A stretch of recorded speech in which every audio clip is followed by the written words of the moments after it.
Alors là, vous voyez, là, on vient de trouver ce qu'a trouvé le piqueur ce matin, ce qu'il disait tout à l'heure au rendez-vous.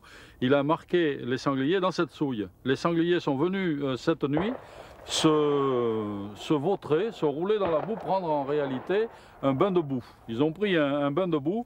Alors, pourquoi ils prennent un bain de boue, les sangliers? Ça, toutes les suppositions sont permises.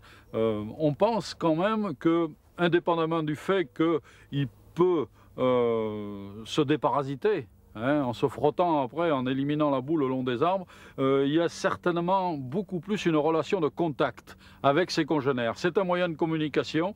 Les sangliers se sont vautrés, ils ont laissé des traces, ils ont certainement laissé des odeurs, et d'autres sangliers vont passer par là et vont en quelque sorte capter ce message. Et il y a des choses très intéressantes, on voit d'ailleurs des traces de pieds, si on s'approche un petit peu plus près, et surtout on voit la boue. Vous voyez, l'animal s'est secoué en sortant de la souille, il s'est secoué, il a aspergé. Vous voyez, les feuilles de ronces ici sont maculées de boue, et l'animal est sorti. Et même, il y en a certainement plusieurs, il y en a au moins deux, peut-être plus, mais là c'est très difficile à voir. Et il est sorti, et on voit ici, là, la rentrée dans l'enceinte. Les sangliers que nous avons attaqués tout à l'heure sont rentrés ici.